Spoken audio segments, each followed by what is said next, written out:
অবশ্যই মীমাংসিত সত্য। সেক্ষেত্রে 2025-এর 3 জুন এসে মুক্তিযোদ্ধাদের সংজ্ঞায় যেসব পরিবর্তন অধ্যাদেশে এসেছে সেটা কতটা যুক্তিযুক্ত, যাদেরকে মুক্তিযুদ্ধের সহযোগী হিসেবে আখ্যায়িত করা হয়েছে সেটা কি অবমূল্যায়ন হচ্ছে কিনা? প্রথমত দে আর নট কোয়ালিফাইড, ইংরেজিতে যদি বলি they are not qualified, they are not authorized. তারা অথরাইজডও না, কোয়ালিফাইডও নয়। দে আর নট ডিগনিফাইড, তাদের কোনো ডিগনিটি নেই, এবং they don't have any legal entities, এবং they have no morality to do this thing. আমাদের বাঙালি যারা লোক আছে, যাদের সাহস আছে, শক্তি আছে, এই ফার্স্ট থিং হলো যে এদেরকে ঘৃণা জানানো উচিত, এদেরকে প্রতিবাদ নয়, এদেরকে ঘৃণা জানানো উচিত এই ধরনের অ্যাক্টিভিটিসের জন্য, নাথিং মোর। একই প্রশ্ন মুজিবুর রহমান মঞ্জু আপনার কাছেও করতে চাই, যে পরিবর্তন পরিমার্জন এসেছে নতুন অধ্যাদেশে গতকাল রাতে, সেখানে মুক্তিযোদ্ধাদের যে সংজ্ঞা এসেছে, মুক্তিযুদ্ধ বিরোধী শক্তিদের যে সংজ্ঞা এসেছে, আপনার দল কিংবা আপনি কিভাবে দেখছেন? না, একটা তো হঠাৎ করে মনে হয়েছে যে এই ধরনের একটা অধ্যাদেশ আসার পরে তো আমরা এই ধরনের যে একটা অধ্যাদেশ তৈরি হচ্ছে বা এই বিষয়টা নিয়ে আলোচনা হচ্ছে সেই জিনিসটা তো আমাদের জানা ছিল না। আসার পরে আমরা যেটা দেখলাম যে এই সরকার এরকম একটা সেন্সিটিভ জায়গায় হাত দেওয়া উচিত ছিল কি উচিত ছিল না, এটা একটা প্রশ্ন আসতেই পারে। কিন্তু আবার অন্য একটা প্রশ্নও আছে, যেমন ধরেন যে এই মুক্তিযুদ্ধ নিয়ে বিতর্কটা যারা তৈরি করেছে, আপনি দেখেন 1,22,000 মুক্তিযোদ্ধার বিরুদ্ধে কিন্তু ভুয়া মুক্তিযোদ্ধার মাধ্যমে, সার্টিফিকেটের মাধ্যমে আপনার প্রায় 2,400 কোটি টাকা, 2,400 কোটি টাকার ভাতা মানে লোপাট করার একটা মানে অভিযোগ এটা চলমান আছে। তাহলে এইটা কি চলতে থাকবে না? এটাকে আপনার রেকটিফাই করব, নাম্বার 1। নাম্বার 2 হচ্ছে, আমি তো আপনাকে বললাম 1972 সালে মুক্তিযুদ্ধের যে সংজ্ঞা ছিল, এরপরে সংজ্ঞাগুলো যে পরিবর্তন করা হলো, এই পরিবর্তনের কারণে কিন্তু এই যে 2,400 কোটি টাকার লোপাটের ঘটনাটা ঘটলো। তাইলে এই সরকার যদি সেই চিন্তায় মনে করে যে আমাদেরকে এখানে একটা পরিবর্তন বা এখানে একটা পরিশুদ্ধতা আনা দরকার, তাহলে তো তার ইন্টেনশনকে আমরা নেগেটিভ বলতে পারি না, পজিটিভই বলতে পারি। এখন দেখেন, এই যে 10,789 জন রাজাকারের তালিকা করা হলো, অথচ মুক্তিযোদ্ধাদের তালিকায় আমরা দেখছি সঠিক জায়গায় নাই। রাজাকারের তালিকা কে করলো? আওয়ামী লীগই করলো।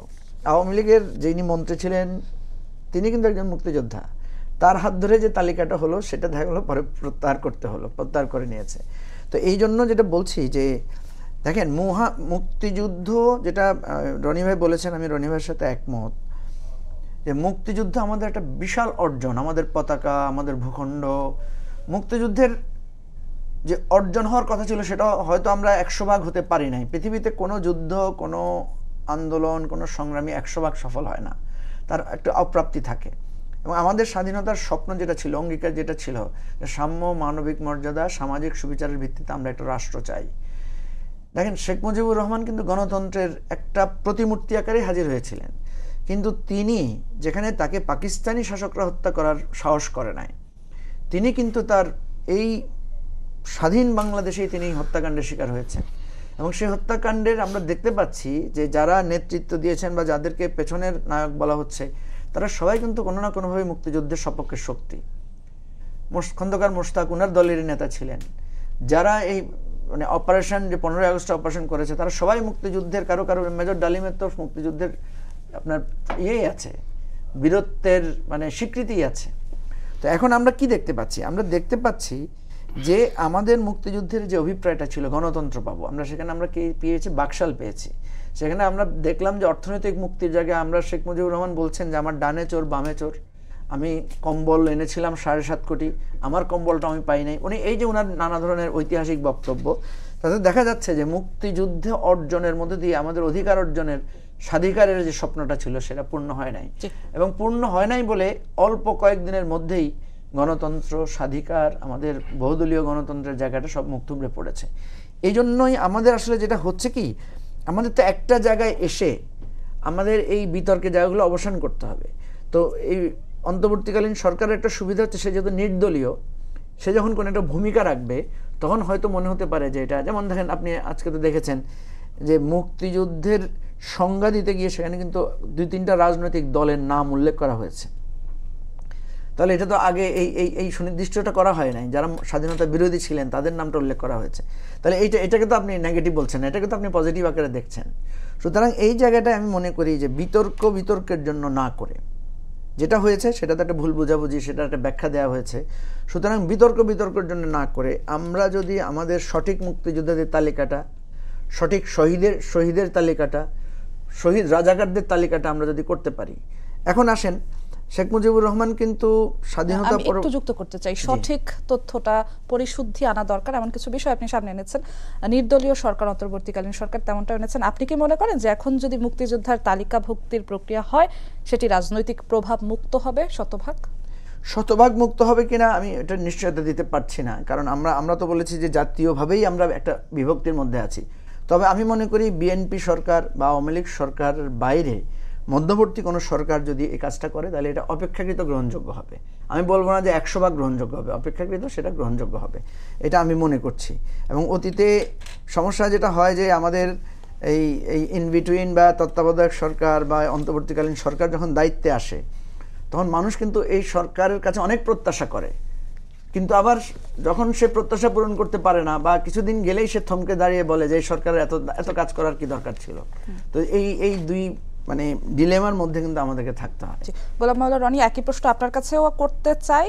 নির্দলীয় সরকার অন্তর্বর্তীকালীন সরকারকে বললেন মুজিবুর রহমান মঞ্জু, তো সেক্ষেত্রে মুক্তিযোদ্ধা হোক কিংবা রাজাকারের তালিকাভুক্ত হোক, কতটা রাজনৈতিক প্রভাব মুক্ত হবে সেই তালিকা, কি মনে হয়? প্রথমত এই জিনিসটা স্টপ দেওয়া উচিত। এখানে মুক্তিযুদ্ধ, রাজাকার, স্বাধীনতা বিরোধী এই পুরো বিষয়টা বঙ্গবন্ধু সেটেল করে গেছেন একটা রিকনসিলিয়েশনের মাধ্যমে। তিনি যাদেরকে শাস্তি দেওয়ার, যাদেরকে ক্ষমা করার এবং যাদেরকে তালিকা করার সব কিছু করে গেছেন। পরবর্তীতে আমরা যারাই ক্ষমতা এসেছি এটাকে নিয়ে রাজনীতি করার চেষ্টা করেছি, কাউকে রাজাকার বানানোর চেষ্টা করেছি, কাউকে মুক্তিযোদ্ধা বানানোর চেষ্টা করেছি। এগুলো আমাদের অপরাধ। এই অপরাধের ফলে আর সমাজ আমরা যে বিভ্রান্তির মধ্যে পড়েছি, এই বিভ্রান্তি আজ এই পরিণতিতে নিয়ে আসছে। This is one. So we should stop now.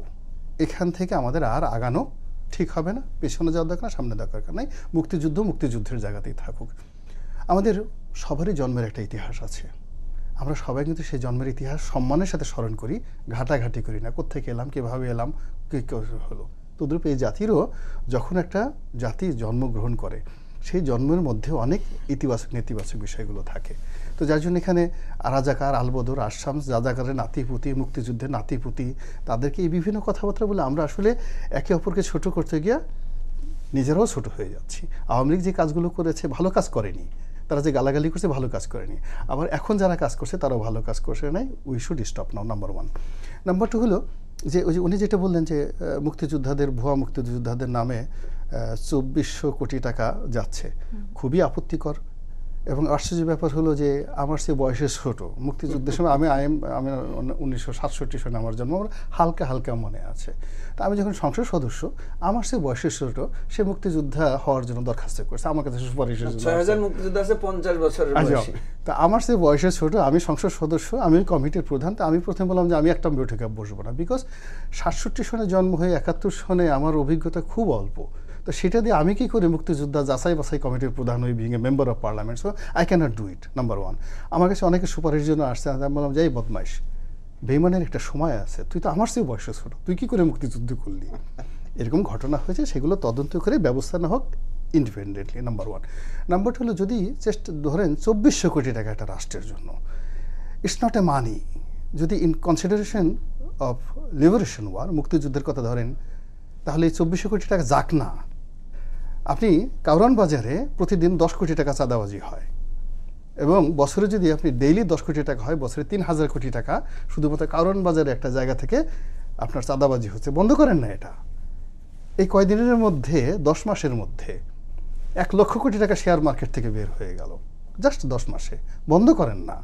Doctor Mohammad Yunus 12 বার গেল বিদেশে, এই যে এখন আবার লন্ডনে যেতেছে, কোনো কারণ আছে? বোগাস। এই যে জাপানে গেল, আননেসেসারি, কোনো দরকার নেই। বন্ধ করেন না এই জিনিসগুলো। এগুলো দেখবেন যে কয়শো কোটি টাকায় প্লেন ভাড়া করে এই যে 100-150 কতগুলো লোক নিয়ে যায়, ঠায় এটা কী করে, কি এসে বসে, এগুলো একটু বন্ধ করেন না। আপনি বন্ধ করেন না। এই যে দেখেন গ্রামীণ ফোন 2023 সনে যত টাকা লাভ করেছে, 2024 সনে এসে তার চেয়ে কম টাকা লাভ করেছে। লাভ করার পরও তারা 330% ডিভিডেন্ড দিয়ে দেখালো আমাদের প্রায় 4500 কোটি টাকা শেয়ার হোল্ডারদেরকে দেবে। আপনি জানেন এই 4500 কোটি টাকা কাদের? 55% টেলিনর। 2500 কোটি টাকা দেশের বাইরে চলে যাবে। বন্ধ করেন না। 2500 কোটি টাকা কেন বিদেশে যাবে গ্রামীণ ফোন? যেটা কোনোদিন করতে পারে নাই। তা 2,500 কোটি টাকা বিদেশে পাঠান, বিটিআরসি যেটা দাবি করেছিল 1200 কোটি টাকা সেটি দেন না। গ্রামীণ ব্যাংকের যে সিস্টার প্রতিষ্ঠান গ্রামীণ টেলিকম তারা টাকা পাবে, তারাও প্রায় 1200 কোটি টাকা পাবে এবং সেই টাকার কোনো ট্যাক্স দিতে হবে না। মাত্র 5% to 10% জেনারেল পাবলিক। এগুলো একটু বন্ধ করেন না। এগুলো বন্ধ করে বারবার কেন মুক্তিযুদ্ধের দিকে নজরে যায়? ওই দিকে নজরে যায় কেন? নজর তো আরও অনেক জায়গায় আছে। তো এই যে ফোকাসটা, সেই ফোকাসটা আমরা এখন মূল ব্যাপার হলো যে আমাদের চোখ গেছে নষ্ট হয়ে, অন্তর গেছে মানে একেবারে বিষাক্ত হয়ে, মস্তিষ্কের মধ্যে যত রকম পোকা আছে সব পোকা মস্তিষ্কের মধ্যে ঢুকে আছে। যেখানে যেখানে বাঙালির সম্মান, যেখানে মর্যাদা। আজকে আমি দেখলাম একটা আপেল মাহমুদ, বিখ্যাত একজন মুক্তিযোদ্ধা, তার একটা গান, মোরা একটি ফুলকে বাঁচাবো বলে যুদ্ধ করি, এর সে জীবন্ত কিংবদন্তি আর হয় না।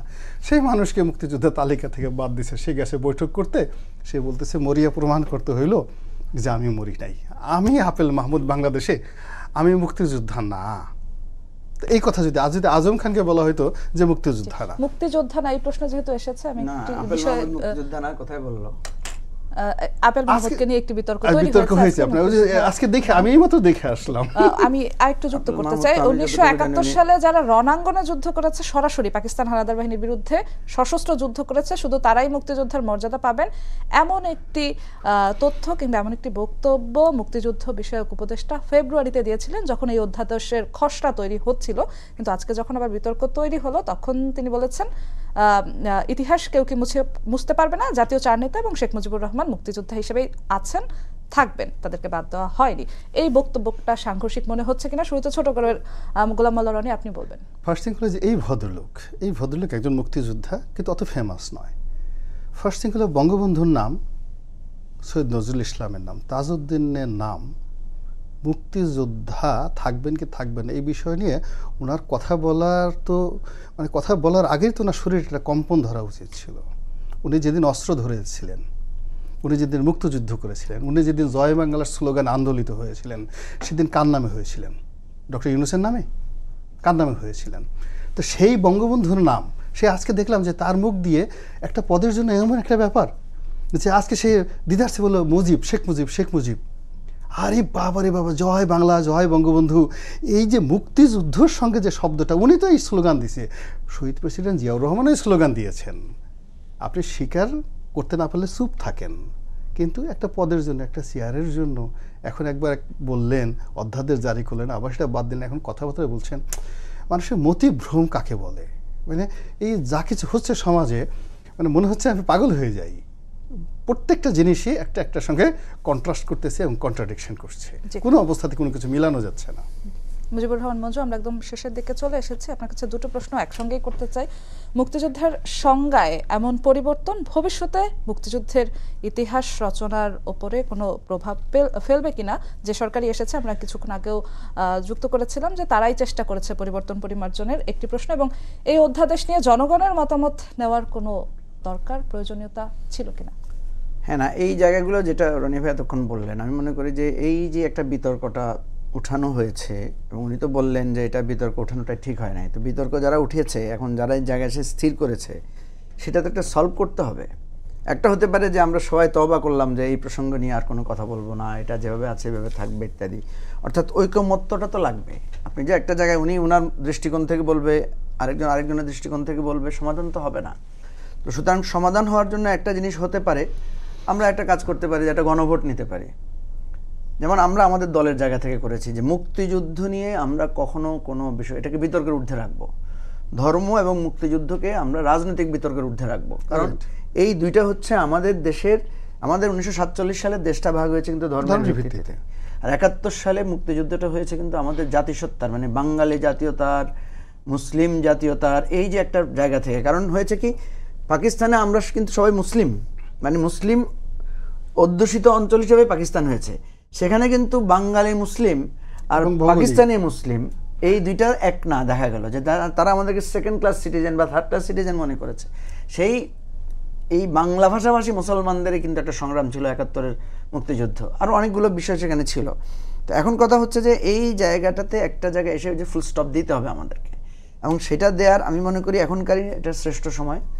এখনকার এসে আমাদেরকে বলতে হবে, যেমন এই কয়েকটা জায়গায় আমাদেরকে একটা ঐক্যবদ্ধতায় থাকতে হবে যে এটাকে নিয়ে কোনো বিতর্ক তৈরি করা যাবে না। আপনি জানেন যে এই বিতর্কগুলো আমাদেরকে কুরে কুরে খাচ্ছে। এখন আমার একটা যে লোকটা, আমার প্রয়োজন কি? আচ্ছা, আমার দেশের, আমাকে একবার প্রশ্ন করা হয়েছিল যে আপনি বঙ্গবন্ধু শেখ মুজিবুর রহমানকে জাতির পিতা মানেন কিনা। আমি বললাম যে বঙ্গবন্ধু শেখ মুজিবুর রহমানকে জাতির পিতা মানলে যদি আমার ঘরে ঘরে খাবার আসে, যদি আমার অভাব দূরীভূত হয়, আমার বাংলাদেশের মানে কোনো বেদনা না থাকে, আমার মানতে তো কোনো অসুবিধা নেই। কিন্তু যেই রাষ্ট্রটার রাস্তায় মানুষ আর কুকুর একসাথে ঘুমায়, সেই রাষ্ট্রের পিতা বঙ্গবন্ধুকে মানলে বঙ্গবন্ধুর সম্মান থাকে কিনা, না ওনাকে অসম্মান করা হয়, আমি তো সেটা বুঝি না। নতুন অধ্যাদেশে জাতির পিতা হিসেবে বঙ্গবন্ধুর নামটি বাদ দেওয়া হয়েছে। আমি আপনাকে যেটা বলছি সেটা হচ্ছে যে এই কে জাতির পিতা, যে কে স্বাধীনতার ঘোষক, এগুলো বিতর্কের মধ্যে না নিয়ে বিতর্কে আসা উচিত আমাদের রাষ্ট্রটাকে গড়তে পেরেছি কিনা।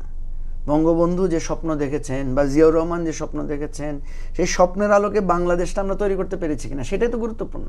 সেটা যদি আমি গুরুত্বপূর্ণ করতে না পারি, ধরেন আমি ওনার ভাই, আমি যদি চোর হই, ওনাকে মানুষ কি যাবে, চোরের ভাই হিসেবে তো চিনবে, তখন তো আমার পরিচয় উনি এখন সেই পরিচয় তো বন্ধ করে রাখবেন।